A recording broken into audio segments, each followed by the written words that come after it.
और तीनों रानी से समयानुसार 4 जना बबुआ देखिए रामचरितमानस में गोस्वामी जी लिखत मुझे एक दिन जन्म है। वाल्मीकि जी लिखत चारू जना के 4 दिन जन्म रामचरितमानस में गोस्वामी जी कहते नहीं जब लौ के जन्म भैया खुद से वाल्मीकि जी पूछ के बनौले लेकिन वह कहते जना जोड़ुआ बालक जन्म ले। फिर एगो बात रामचरितमानस में गोस्वामी जी कहते हैं दशरथ जी के 3 रानी रहे ना 360 रानी रहे। ये लोग रानी रहे बकिए लोग पट रानी रहे। रामचरितमानस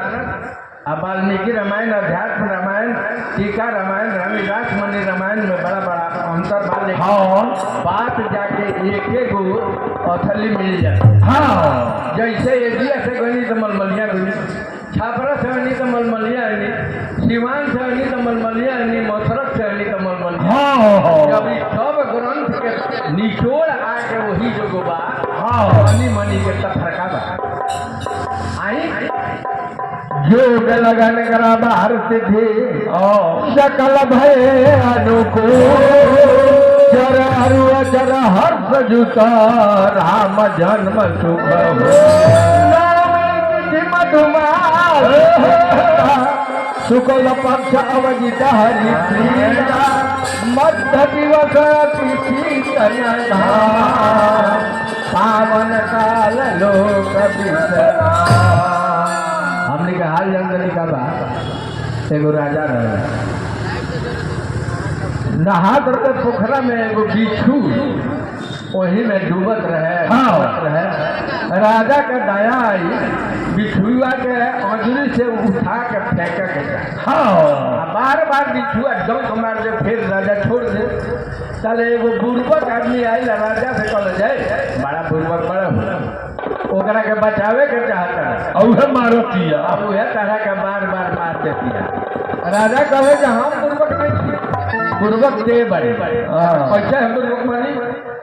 कहले जी एक काम बा डोंक मारो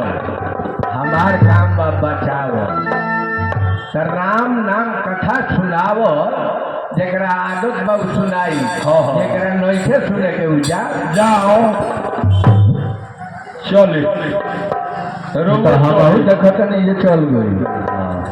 रहुओ चलियो हम चले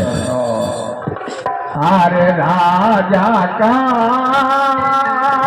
भवनवा जनम लिहल रावणवा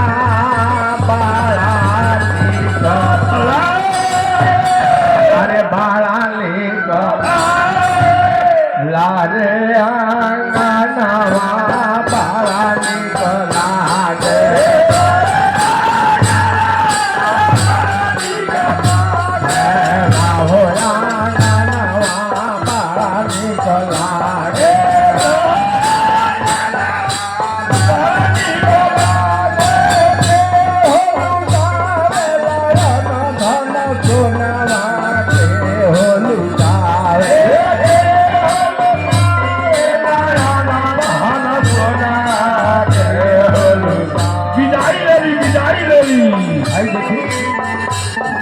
विदाई आ गई